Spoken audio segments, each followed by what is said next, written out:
Welcome back. Today we're going to learn how to draw one of my favorite characters. It's the wisecracking wheeled computer who holds my entire comic book universe together. It's Edit Station 1. Everyone get your crayons ready. Any color will do. We're about to have fun and draw Edit Station 1. That rhymes. Edit Station 1 is one of my oldest characters. He's been in my work and in my video, my print work and video work dating all the way back to I think 2007, 2008, definitely 2008. And his design has evolved a lot. Like Heyzoos, Edit Station 1 is comprised of a couple simple geometric shapes, but he's the main supporting character in all of my work. Most of my work, not all of my work. Most of my work. Everything in the Lord Karnage saga, at least. That means he has a lot of dialogue. But Edit Station 1, unlike Heyzoos and all of my other characters, most of my other characters, Cosmic Death Brick excluded, Edit Station 1 does not have a traditional face. He doesn't have eyes. He doesn't have a mouth. But he has to be very expressive. And that's tricky to do when you don't have, especially when you don't have eyes. So, doing a quick speed drawing here of Edit Station 1. And oftentimes I'll do it and then realize I didn't leave room for the wheels. Those wheels are actually the hardest part. I'll get to that in a moment here, but I'm just doing a real fast sketch here at first. The antenna on, which frequently pops out of the frame depending on what the panel is. You can see I've drawn this guy a lot.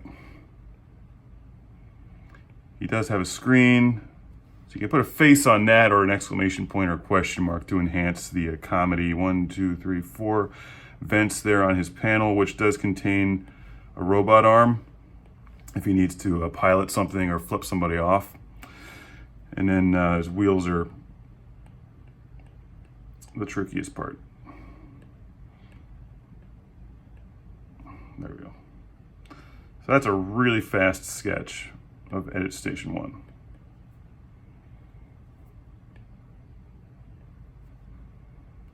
I can go over this and I'll do an ink on top of that. So let's shrink it down into frame again. He rarely gets a full page shot like some of my other characters like Ethel or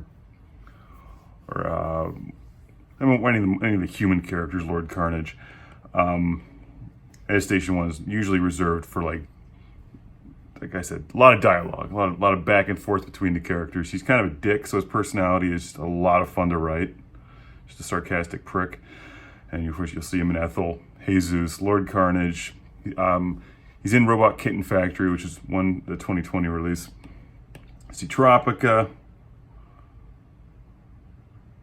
He's not in Magnum Skywolf or Omega Ronin, since those are outside of the Lord Karnage saga. All right, well, let's do some inks. Throw in our layer. I'm in Procreate here on the iPad once again. My drawing software of choice these days. So, I like to draw Edit Station 1 in at least 2 layers, if possible.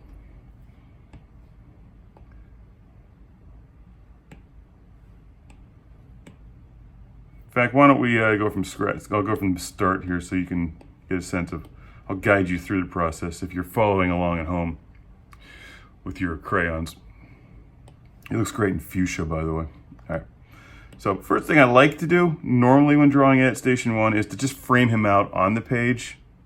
As you saw, sometimes I'll shoot his antenna off or the wheels off the bottom. Let's concentrate just primarily on like the top part of him at the moment.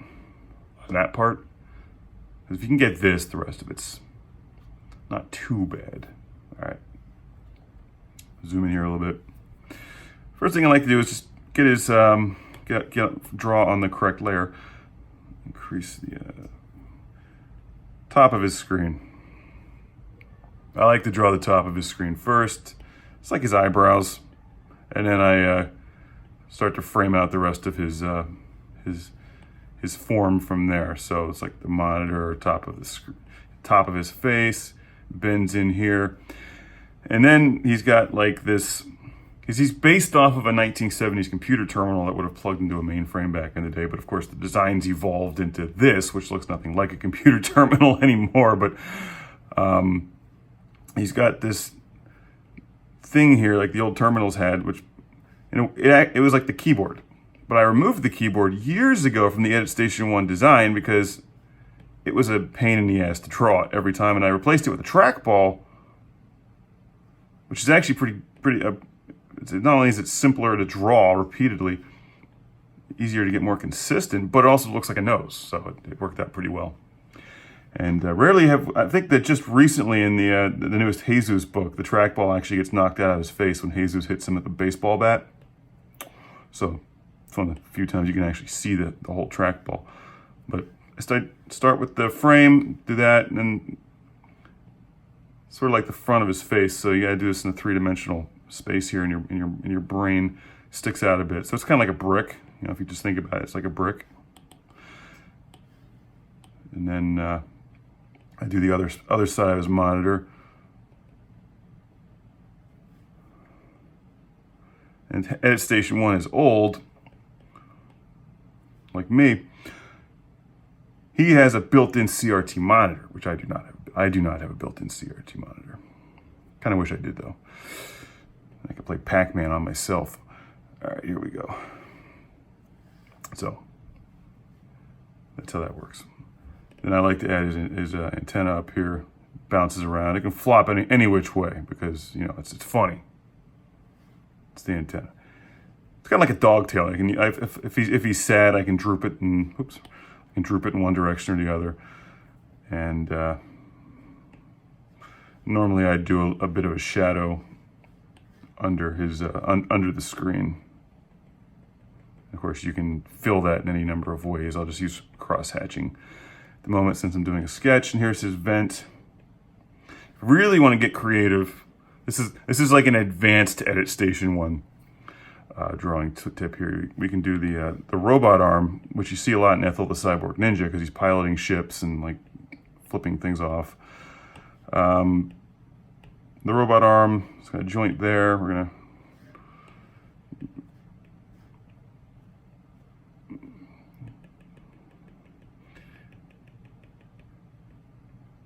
there we go.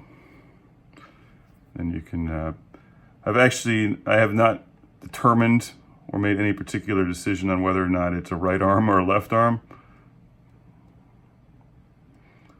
For consistency's sake, I probably should choose, but sometimes if I'm drawing one panel, it actually looks better like this versus the other way. And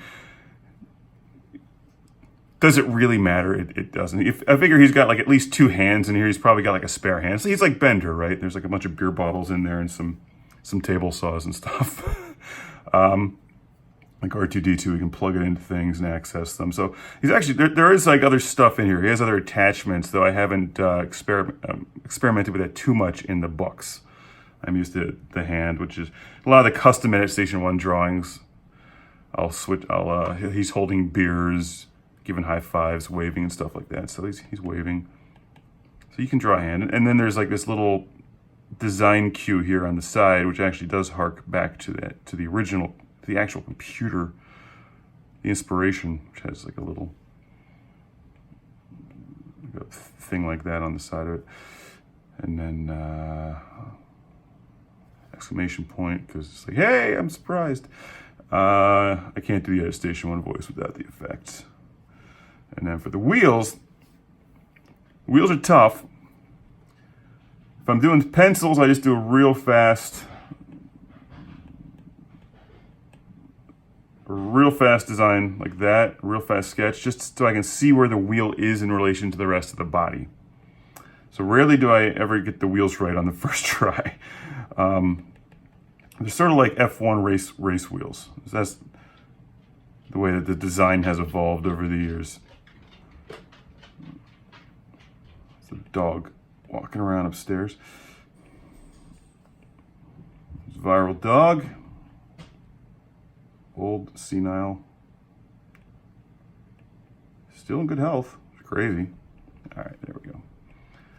And I don't always color the wheels. I don't always drink beer. But when I do color the wheels, they're black. Frequently for sketches, if I'm doing a sketch, I'll just do this effect here. Like he's kind of rolling around. It's because if it's just black and you don't, if I don't do all of the shading on Edit Station 1, and I'll pull up one of the shots from Ethel here in a moment and show you what it looks like when it's totally shaded. If I don't do all the shading, I find the black, if I do the wheels in black, it makes the design too heavy. So if I'm just doing a sketch, I'll just put in like a little bit of motion cue, a little bit of motion effects like that. And then depending on the shot, he's got a power cable, which can be floating around behind him. So that is Edit Station 1. And then his body does bend. Even though he's a computer, it's also a cartoon, so his body bends depending on what he's trying to do, what the shot requires for, what the shot requires. And do another quick one here for you. Let's do a front one. If you're just getting started here, maybe it's easiest just to go from a straight front design on a new layer. Again, start with the screen. Put a little lip on top of the screen, bend it in like this. Actually, even I screwed it up. We'll bring it in like this, like this. Put the brick here in the front for his face. I'm not gonna get too fancy. If you've seen it, he's actually tricky to draw from like a top-down perspective, so I'm not gonna get into that at the moment. I tend to draw him from a lower angle. Make him look, more imposing. And if you read Ethel the Cyborg Ninja Book 1, you do know he has a built-in Laserdisc player. Let's put the trackball there.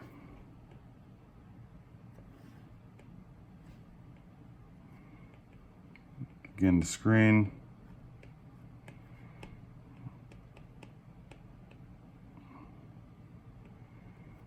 His antenna flops around up there. And actually, I think he always looks good with a big smile from the front.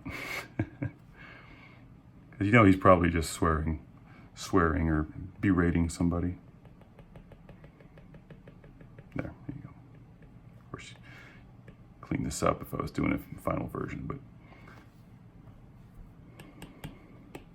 your Edit Station 1. All right, now let me go open up a different file here and show you. Oops. Here's a page without dialogue from Ethel the Cyborg Ninja issue number 2, which, as of this recording, has been released, by the way, on Kindle and in print on Amazon. But this is the finished artwork for the page, but without the dialogue. So I haven't run this. This is pre-Photoshop. I take them from here and then spit them into Photoshop and then InDesign for the finished book. But you can see that he's got shading here, and these are the different colors of his screen, and the wheels actually work pretty well as long as there's shading on the rest of his body, and that's what the back looks like. That's his modem and power supply, and of course here's a different expression on his face. So, oh, and she's drinking coffee out of an Edit Station 1 coffee mug, because obviously, why wouldn't she? In fact, that's one of the gags, because he keeps wanting her to buy more coffee mugs. All right, well, good luck drawing Edit Station 1. I'll cover some other characters like Ethel in a separate video. She's a real pain in the ass to draw. Well, I don't know why I gave her so many tattoos. It's like 30 minutes of tattoos just in one drawing. But there you go. See you next time. Have fun. There you go. Now you have the basics. Practice, practice, practice. Don't forget his Laserdisc slot or wheels or antenna. He needs all of those things to function. See you next time.